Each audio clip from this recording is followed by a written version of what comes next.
Hi good morning. നമ്മളിന്ന് ആദ്യത്തെ നമ്മുടെ ബ്രയോഫൈറ്റ് എന്ന് പറയുന്ന ടോപ്പിക്കിലേക്ക് പോവുകയാണ്. അപ്പോൾ അതിൻ്റെ ഒരു ഇൻട്രൊഡക്ടറി പാർട്ടാണ് ഞാൻ ഇവിടെ പറയുന്നത്. So let us start our topic, that is bryophyte. Bryophytes are commonly known as amphibians of the plant kingdom. നമ്മൾ ബ്രയോഫൈറ്റിനെ amphibians of the plant kingdom എന്നാണ് വിളിക്കുന്നത്. അതെന്തുകൊണ്ടാന്ന് വെച്ചാൽ bryophytes commonly bryophytes are found in humid places. ഈർപ്പമുള്ള പ്ലേസിലാണ് നമ്മൾ ബ്രയോഫൈറ്റിനെ കാണുന്നത്. മെജോറിറ്റി ബ്രയോഫൈറ്റ്സും ലാൻഡിലാണ്, അതായത് കരയിലാണ് നമുക്ക് കാണാൻ പറ്റുന്നത്. ബട്ട് ആ ബ്രയോഫൈറ്റ്സിന് റീപ്രൊഡക്ഷൻ അഥവാ എസ്പെഷ്യലി സെക്ഷൽ റീപ്രൊഡക്ഷൻ നടക്കണമെങ്കിൽ ആ ബ്രയോഫൈറ്റിന് എന്ത് വേണം? വാട്ടറിന്റെ പ്രസൻസ് വേണം. So bryophytes R commonly found in land, but they need water for their sexual reproduction. Hence we can say that bryophytes are called amphibians of the plant kingdom. അതുകൊണ്ടാണ് നമ്മൾ അതിനെ എന്ത് വിളിക്കുന്നത്? amphibians of the plant kingdom എന്ന് വിളിക്കുന്നത്. അതുപോലെ ഈ bryophytes പ്ലാന്റ്സിന്റെ evolution എടുത്താൽ ബ്രയോഫൈറ്റ്സ് എന്ന് പറഞ്ഞാൽ സെക്കൻഡ് ഒറിജിനേറ്റ് ചെയ്ത പ്ലാന്റ് ആണ്, അല്ലെങ്കിൽ ഫസ്റ്റ് ലാൻഡ് ഒറിജിനേറ്റിംഗ് പ്ലാന്റ്സ് എന്ന് പറയാം. ആൽഗെ കഴിഞ്ഞാൽ പിന്നെ ഒറിജിനേറ്റ് ചെയ്ത പ്ലാന്റ് ബ്രയോഫൈറ്റ്സ് ആണ് എന്നാണ് കൺസിഡർ ചെയ്യുന്നത്. ഇനി ഈ ബ്രയോഫൈറ്റ്സിനെ നമ്മൾ പല കാറ്റഗറി ആയിട്ട് ക്ലാസിഫൈ ചെയ്തിട്ടുണ്ട്. ബ്രയോഫൈറ്റിനെ മെയിൻ ആയിട്ട് 3 കാറ്റഗറി ആയിട്ടാണ് നമ്മൾ ക്ലാസിഫൈ ചെയ്തിട്ടുള്ളത്. അതിൽ ഒന്നാണ് ലിവർ വേർഡ്സ്, രണ്ടാമത്തെ കാറ്റഗറിക്ക് വിളിക്കുന്ന പേരാണ് hornworts, and third category is called mosses. അതിന്റെ ഡീറ്റെയിൽഡ് ക്ലാസിഫിക്കേഷൻ എല്ലാം നമ്മൾ ഓരോരോ സെപ്പറേറ്റ് ക്ലാസ്സിൽ പീരിയഡ് ആയിട്ട് നമ്മൾ പഠിക്കും. ഇപ്പൊ ജസ്റ്റ് നമ്മൾ ഇൻട്രൊഡക്ടറി പാർട്ട് മാത്രമാണ് പറയുന്നത്. അപ്പോൾ liverwort, hornwort, mosses എന്നാക്കിയിട്ടുണ്ട്.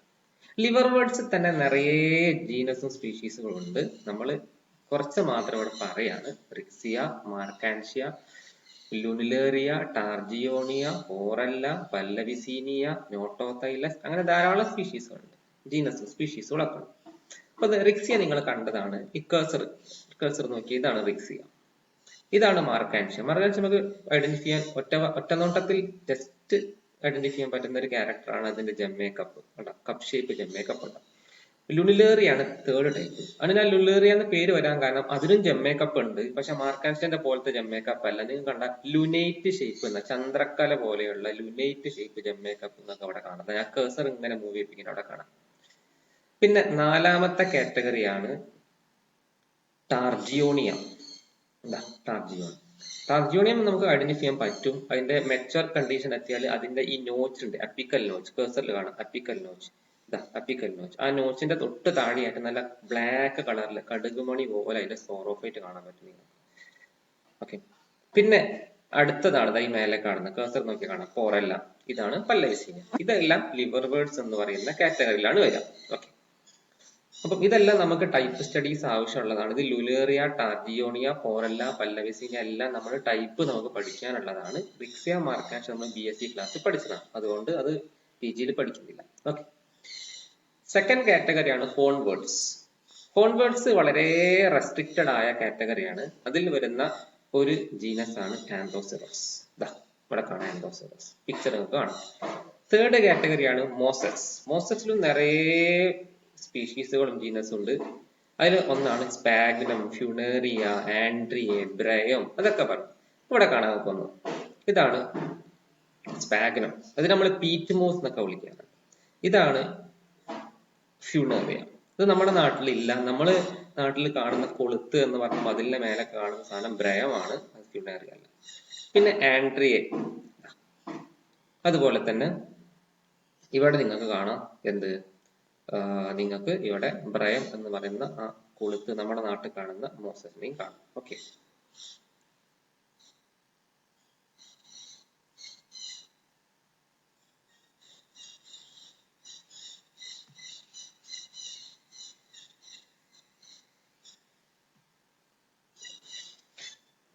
ഇനി അപ്പൊ ഇതാണ് നമുക്ക് ബ്രയോഫൈറ്റിന്റെ 3 കാറ്റഗറി ആയിട്ട് നമ്മൾ ക്ലാസിഫൈ ചെയ്തത്. ഇനി നമുക്ക് ബ്രയോഫൈറ്റിന്റെ റീപ്രൊഡക്ഷൻ നോക്കാം. ബ്രയോഫൈറ്റിന്റെ റീപ്രൊഡക്ഷൻ എടുത്താൽ നമ്മൾ ആദ്യമേ പറഞ്ഞു bryophytes are called amphibians of the plant kingdom because they need water for their sexual reproduction even though they are living on land but they need water for their sexual reproduction. So bryophyte sexual reproduction, mainly sexual reproduction in bryophytes takes place during rainy season or in presence of water. So അങ്ങനത്തെ sexual reproduction എടുത്താൽ ആ bryophyte എടുത്താൽ ഏത് bryophyte എടുത്താലും അതിലെ sexual reproductive organ ഉണ്ട്. അതിലെ mail sexual reproductive organ നമ്മൾ വിളിക്കുക male sexual reproductive organ is called antheridium and female sexual reproductive organ is called archegonium. ഈ ഡയഗ്രം എടുത്താൽ in this diagram you can see the diagram of antheridium and the diagram of archegonium. Look here, in this yellow color you can see the antheridium and it is an archegonium. You can see the labeling egg cell and ventral cell. അപ്പൊ നമുക്ക് ഈ ആന്തരീഡിയം archegonium എല്ലാ detail structure നമ്മൾ ഓരോ type എടുക്കുമ്പോഴും നമ്മൾ പറയും. അപ്പൊ ഞാൻ ജസ്റ്റ് പരിചയപ്പെടുത്തി തരാണ് ആന്തരീഡിയം ആർക്കിഗോണിയം. നിങ്ങൾ BSc പഠിച്ചതാണ്. ഒരു ബ്രേക്ക് കുറച്ചു കാലത്തെ ബ്രേക്ക് വന്നതുകൊണ്ട് ഒരു കുറച്ച് BSc കഴിഞ്ഞ് PGയിലേക്ക് എത്തുന്നിടക്ക് കുറച്ച് ഗ്യാപ്പ് വന്നതാണ്. ആ ഗ്യാപ്പിൽ മറന്നു പോയിട്ടുണ്ടാവും എന്ന് വിചാരിച്ച് ഓർമ്മിപ്പിക്കാനാണ്. ആന്തരീഡിയം ആർക്കിഗോണിയാണ്. ആന്തരീഡിയം എന്ന് പറയുന്ന മെയിൽ റീപ്രൊഡക്റ്റീവ് ഓർഗൻ ആണ്. ഫ്ലജല്ലേറ്റഡ് ആയിട്ടുള്ള മൂവബിൾ ആയിട്ടുള്ള മെയിൽ ഗാമീറ്റിനെ പ്രൊഡ്യൂസ് ചെയ്യുക. ആ മെയിൽ ഗാമീറ്റിനെ നമ്മൾ ഇവിടെ വിളിക്കുന്ന പേര് ആന്തറോസോയിഡ് എന്നാണ്. അതുപോലെ ഫീമെയിൽ ഗാമീറ്റ് ആയ ഫീമെയിൽ റീപ്രൊഡക്റ്റീവ് ഓർഗൻ ആയ ആർക്കിഗോണിയം പ്രൊഡ്യൂസ് ചെയ്യുന്ന ഒരൊറ്റ ഫീമെയിൽ ഗാമീറ്റ് ആണ് എഗ്, അല്ലെങ്കിൽ നമ്മൾ എഗ് സെൽ എന്നാ വിളിക്കുക. ആ എഗ് സെല്ല് നോൺ മൊട്ടൈൽ ആണ്, അത് അവിടെ തന്നെ ഉണ്ടാവുള്ളൂ. മെയിൽ ഗാമീറ്റ് ആയ ആന്തറോസോയിഡ് വാട്ടറിന്റെ പ്രസൻസിൽ അത് മൂവ് ചെയ്തിട്ടാണ് അങ്ങോട്ടേക്ക് വരിക. അതുകൊണ്ടാണ് ഇതിന് സെക്ഷുവൽ റിപ്രൊഡക്ഷന് വാട്ടർ വേണമെന്നും ഇതിനെ amphibians of the plant kingdom എന്നൊക്കെ വിളിക്കുന്നത്. അപ്പൊ ഈ ഡയഗ്രം ഞാൻ നിങ്ങൾക്ക് കാണിച്ചു തന്നു. ഈ ഡയഗ്രം ഞാൻ ഇവിടെ ഡിസ്പ്ലേ ചെയ്യാനുള്ള ഉദ്ദേശം ആന്തരീഡിയം ആർക്കിഗോണിയം അതിന്റെ റീപ്രൊഡക്ഷനും കാണിക്കാനാണ്. ഓക്കെ, ഇത് ഒരു മോസസിന്റെ ലൈഫ് സൈക്കിൾ ആണ്. ഓക്കെ, ഇനി എസെക്ഷുവൽ റീപ്രൊഡക്ഷൻ എടുത്തു നോക്കാം. എസെക്ഷുവൽ റീപ്രൊഡക്ഷൻ എടുത്താല് ബ്രയോഫൈറ്റിലെ എസെക്ഷുവൽ റീപ്രൊഡക്ഷനില് പുതിയ ബ്രയോഫൈറ്റ് ഫോം ചെയ്യുന്നത് അതിന്റെ പ്ലാൻ ബോഡി വെജിറ്റേറ്റീവ് പാർട്ടിന്റെ മേലെ നിന്നാണ്. അതുകൊണ്ട് നമുക്ക് അതിന് എന്ത് വിളിക്കുക? വെജിറ്റേറ്റീവ് റീപ്രൊഡക്ഷൻ അല്ലെങ്കിൽ വെജിറ്റേറ്റീവ് പ്രൊപ്പഗേഷൻ എന്നൊക്കെ വിളിക്കും. അപ്പൊ ബ്രയോഫൈറ്റിലെ ഒരു വെജിറ്റേറ്റീവ് റീപ്രൊഡക്ഷൻ ആണ് ഫ്രാഗ്മെന്റേഷൻ. അതായത് ബ്രയോഫൈറ്റിന്റെ പ്ലാൻ ബോഡിക്ക് നമുക്ക് വിളിക്കുന്ന പേര് താലസ് എന്നാണ്. ആ താലസ് ആണെങ്കിൽ ഹാപ്ലോയിഡ് ആണ്, അതിലെല്ലാ സെല്ലുകളും N ആണ്. അപ്പൊ അങ്ങനത്തെ താലസ് എന്തെങ്കിലും റീസൺസ് കൊണ്ട് ബ്രേക്ക് ചെയ്തിട്ട് ഒന്നിലധികം ഫ്രാഗ്മെന്റ്സ് ആവുക. അങ്ങനെ ഫ്രാഗ്മെന്റ്സ് ആയാൽ അതിൽ ഓരോരോ ഫ്രാഗ്മെന്റും റീജനറേറ്റ് ചെയ്തിട്ട് പുതിയ പുതിയ പ്ലാന്റ് ആയി മാറും, പുതിയ താലസ് ആയി മാറും. ബ്രയോഫൈറ്റിന്റെ പ്ലാൻ ബോഡി ഹാപ്ലോയിഡ് ആണ്. ആ പ്ലാൻ ബോഡിക്ക് നമ്മൾ വിളിക്കുന്ന പേര് താലസ് എന്നാണ്. കാരണം plant body is not differentiated into distinct part. അങ്ങനെ ഹാപ്ലോയിഡ് ആയ താലസ് ആയ പ്ലാൻ ബോഡി നമ്മൾ ഇവിടെ വിളിക്കുന്ന പേര് ഗാമീറ്റോഫൈറ്റ്. കാരണം അതാണ് ആന്തരീഡിയം വഴി മെയിൽ ഗാമീറ്റിനെയും ആർക്കിഗോണിയം വഴി ഫീമെയിൽ ഗാമീറ്റിനൊക്കെ പ്രൊഡ്യൂസ് ചെയ്യുന്നത്. അതുകൊണ്ടാണ് നമ്മൾ വിളിക്കുന്ന പേര് ഗാമീറ്റോഫൈറ്റ്. ആ ഗാമീറ്റോഫൈറ്റ് ആയ പ്ലാൻ ബോഡി ബ്രേക്ക് ചെയ്തിട്ട് ഫ്രാഗ്മെന്റ് ആവും. ഓരോ ഫ്രാഗ്മെന്റും ഓരോരോ പ്ലാന്റ് ആയി മാറും, താലസ് ആയി മാറും. അതിനാണ് ഫ്രാഗ്മെന്റേഷൻ എന്ന് പറയുന്നത്. ചില കേസിൽ ഫ്രാഗ്മെന്റേഷൻ നടക്കുന്ന എങ്ങനെയാ വെച്ചാൽ നിങ്ങൾ ആ റിക്സിയുടെ ഡയഗ്രം കണ്ടിട്ടുണ്ടോ? അതൊക്കെ ഡൈക്കോട്ടമസ് ബ്രാഞ്ചിങ് അങ്ങനെ ഉണ്ടാവും, ഡൈക്കോട്ടമസ് ബ്രാഞ്ചിങ്.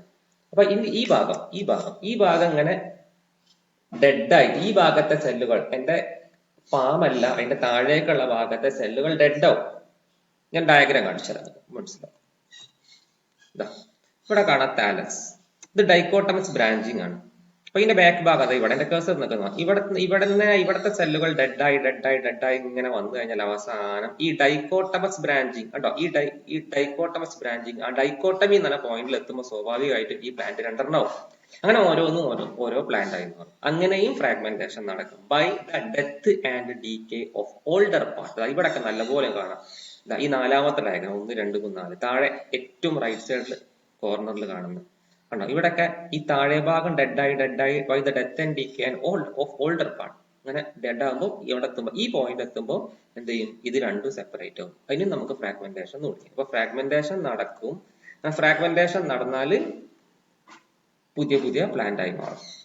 രണ്ട് ജെമ്മെ ഞാൻ കാണിച്ചു. ലൂനിലേറിയന്റെ കേസിലും അതുപോലെ തന്നെ മാർക്കാൻഷന്റെ കേസിലൊക്കെ ജെമ്മെ കാണിച്ചു. ജെമ്മെ എന്ന് പറഞ്ഞാൽ it is A multi cellular asexual body, ഒരു മൾട്ടി സെല്ലുലാർ സ്ട്രക്ചറാണ്.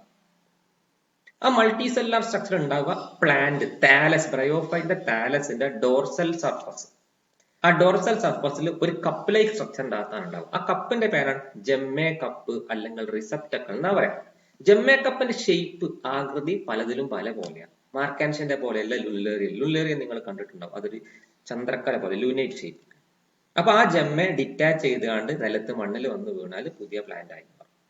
പിന്നെ ട്യൂബേഴ്സ് അല്ലെങ്കിൽ റൈസോയിഡൽ ടിപ്പ്. ചില ബ്രയോഫൈറ്റിലെ അതിന്റെ റൈസോയിഡ് ഉണ്ടാവും, ന്യൂട്രിയൻസ് അബ്സോർബ് ചെയ്യാനും അതുപോലെ തന്നെ ആ താലസിനെ സബ്സ്ട്രാറ്റത്തിന് മേലെ ഫിക്സ് ചെയ്തൊക്കെ നിർത്താൻ സഹായിക്കുന്ന റൈസോയിഡിന്റെ ടിപ്പുണ്ട്, ഏറ്റവും ടിപ്പുണ്ട്. അത് ഗ്രോയിങ് പോയിന്റ് ആണ്. ആ ഗ്രോയിങ് പോയിന്റിൽ നിന്നും പുതിയ പുതിയ ബ്രയോഫൈറ്റുകൾ ഉണ്ടാവും. അതുപോലെ തന്നെ മോസസ് എടുത്താൽ മോസസിന്റെ സ്പോറ് മുളച്ചാൽ green multicellular asexual structure ഉണ്ടാവും, ഡിഗ്രിക്ക് പഠിക്കുന്ന ആ എസെക്ഷൽ സ്ട്രക്ചർ ആണ് ആദ്യം ഉണ്ടാകുന്ന ഗ്രീൻ മൾട്ടി സ്പോറിൽ നിന്ന് ഡെവലപ്പ് ചെയ്യുന്ന ആദ്യം ഉണ്ടാകുന്ന green multicellular asexual structure ആണ് പ്രൈമറി പ്രോട്ടോണിമ. അതിൽ നിന്ന് ബഡ്ഡിങ് വഴി പുതിയ പ്ലാൻ ഉണ്ടാവും. അതുപോലെ സെക്കൻഡറി പ്രോട്ടോണിമ, ആ പ്രൈമറി പ്രോട്ടോണിമയിൽ നിന്ന് ഉണ്ടാകുന്ന green multicellular horizontally growing asexual structure ആണ് സെക്കൻഡറി പ്രോട്ടോണിമ, അതിൽ നിന്നും പ്ലാൻ ഉണ്ടാവും. ഇതൊക്കെ ബ്രയോഫൈറ്റിൽ കാണുന്ന സെക്ഷൽ റീപ്രൊഡക്ഷൻ അഥവാ വെജിറ്റേറ്റീവ് റീപ്രൊഡക്ഷൻ ആണ്. ഓക്കെ, ഇതാ ഡയഗ്രാം കണ്ടാൽ പറയാം. ഇതൊക്കെ പലതരത്തിലുള്ള വെജിറ്റേറ്റീവ് റീപ്രൊഡക്ഷൻ ഇൻ ബ്രയോഫൈറ്റ്സ്. ബ്രയോഫൈറ്റിലെ വെജിറ്റേറ്റീവ് റീപ്രൊഡക്ഷൻ ആണ്. ഇതിൽ എഫ് ഒക്കെ നമുക്ക് കാണാം. ഇതാണ് ജെമ്മെ, കണ്ടോ, മൾട്ടി സെല്ലുലാർ എസെക്ഷൽ സ്ട്രക്ചർ ആണ്. അതിന്റെ രണ്ട് സൈഡിൽ കൺസ്ട്രിക്ഷൻ അഥവാ മടക്ക്, നോച്ച് ഉണ്ട്, ഗ്രോയിങ് പോയിന്റ്, അതിൽ നിന്നൊക്കെ പുതിയ പ്ലാന്റുകൾ ഉണ്ടാവും. ഓക്കെ, അതുപോലെ മറ്റു പ്ലാന്റ്സ് അഥവാ ആൽഗയെ പോലെ ബ്രയോഫൈറ്റിന് എന്തുണ്ട്, ഓൾട്ടർനേഷൻ ഓഫ് ജനറേഷൻ എന്ന് പറയുന്ന പ്രോപ്പർട്ടി. അഥവാ ബ്രയോഫൈറ്റിന്റെ ലൈഫ് സൈക്കിൾ എടുത്താലും അതിൽ ഹാപ്ലോയിഡ് ഫേസ് ആണ് ഗാമീറ്റോഫൈറ്റ്, അതിന്റെ പ്ലാന്റ് ബോഡി. അതാണ് കൂടുതൽ കാലം താമസിക്കുന്നത്. അതിന് മെച്യൂരിറ്റി എത്തുമ്പോൾ അത് പ്രൊഡ്യൂസ് ചെയ്യുന്ന മെയിൽ ഗാമീറ്റും ഫീമെയിൽ ഗാമീറ്റും ഫ്യൂസ് ചെയ്ത് ആ പ്ലാന്റ് ബോഡിന്റെ അകത്ത് തന്നെ സ്പോറോഫൈറ്റ് ഉണ്ടാവും. ആ സ്പോറോഫൈറ്റ് എന്ന് പറഞ്ഞാൽ 2N ആണ്. അതിന് വെൽ ഡെവലപ്ഡ് ആയ സ്പോറോഫൈറ്റ് ആണെങ്കിൽ ഫൂട്ട്, സീറ്റ, ക്യാപ്സ്യൂൾ എന്ന് പറയുന്ന പാർട്ടാണ്. എന്നാൽ ചിലതിന് ഫൂട്ട്, സീറ്റ, ക്യാപ്സ്യൂൾ ഉണ്ടാവില്ല. ഹെറിക്സി എടുത്ത ക്യാപ്സ്യൂൾ മാത്രമേ ഉള്ളൂ. എന്നാൽ മാർക്കാൻഷ് എടുത്താലോ ഫൂട്ട്, സീറ്റ, ക്യാപ്സ്യൂൾ എല്ലാം ഉണ്ട്. അപ്പൊ അങ്ങനത്തെ സ്പോറോഫൈറ്റുകൾ ഈ ഗാമീറ്റോഫൈറ്റ് എന്ന് പറഞ്ഞ പ്ലാന്റ് ബോഡിന്റെ അകത്തുണ്ടാവും. അപ്പൊ നമ്മൾ ബ്രയോഫൈറ്റ് ലൈഫ് സൈക്കിൾ എടുത്താൽ പറയാം, അതിന് ഡോമിനന്റ് ആയിട്ടുള്ള കൂടുതൽ കാലം ജീവിക്കുന്ന ഹാപ്ലോയിഡ് ആയ ഗാമീറ്റോഫൈറ്റിക് ഫേസ് ഉണ്ട്. എന്നാൽ അത് വളർന്ന് വാട്ടർ ഒക്കെ കിട്ടുമ്പോൾ മെച്യൂരിറ്റി എത്തുമ്പോൾ ഫെർട്ടിലൈസേഷൻ നടന്ന് അതിന്റെ ബോഡിന്റെ അകത്ത് വേറൊരു ലൈഫ് ഫോം ഉണ്ടാവുന്നുണ്ട്, സ്പോറോഫൈറ്റ്. അത് നമുക്ക് പറയാം ബ്രയോഫൈറ്റ് ലൈഫ് സൈക്കിളിൽ ഡോമിനന്റ് ആയ ഹാപ്ലോയിഡ് ആയ ഗാമീറ്റോഫൈറ്റിക് ഫേസ് ഉണ്ട്, പിന്നെ ഡിപ്ലോയിഡ് ആയ സ്പോറോഫൈറ്റിക് ഫേസും ഉണ്ട്. അത് രണ്ടും മാറി മാറി വരുന്നുണ്ട് ലൈഫ് സൈക്കിൾ. ആ പ്രോപ്പർട്ടിക്കാണ് നമ്മൾ എന്ത് വിളിക്കുക, alternation of generation. That is the life cycle of bryophyte possess both gametophytic phase and sporophytic phase. They are alternating with each other. That property or that process is called alternation of generation. Okay, ഇത്രയാണ് നമ്മൾ ഇന്ന് പറയാനുള്ളത്. ഇപ്പൊ ഞാൻ പറഞ്ഞത് ബ്രയോഫൈറ്റിന്റെ just വളരെ വളരെ base ആണ്. ഇത് പറയുന്നതിന് ഉദ്ദേശം നിങ്ങൾ ഡിഗ്രി കഴിഞ്ഞ് PGയിലേക്ക് എത്തുമ്പോൾ കുറച്ച് മാസങ്ങൾ ബ്രേക്ക് ഉണ്ട്, അതുകൊണ്ട് പഠിച്ച പഴയ കാര്യങ്ങൾ ചിലപ്പം മനസ്സിന്ന് വിട്ടുപോയിണം, അതൊന്ന് ഓർമ്മിപ്പിക്കലാണ്. അടുത്ത ക്ലാസ് മുതൽ നമ്മൾ ഓരോരോ ടോപ്പിക്കായി ഡീപ്പായിട്ട് പഠിക്കുന്നതാണ്. അപ്പൊ അതിന്റെ മുന്നേ ഞങ്ങൾക്കൊരു പരിചയമാകാൻ വേണ്ടിയിട്ട് ബ്രയോഫൈറ്റിനെ കുറിച്ച് ഒരു ഔട്ട്ലൈൻ തന്നതാണ്. ഓക്കെ, ബാക്കി നമ്മൾ അടുത്ത ക്ലാസ്സിൽ പറയുന്നതാണ്.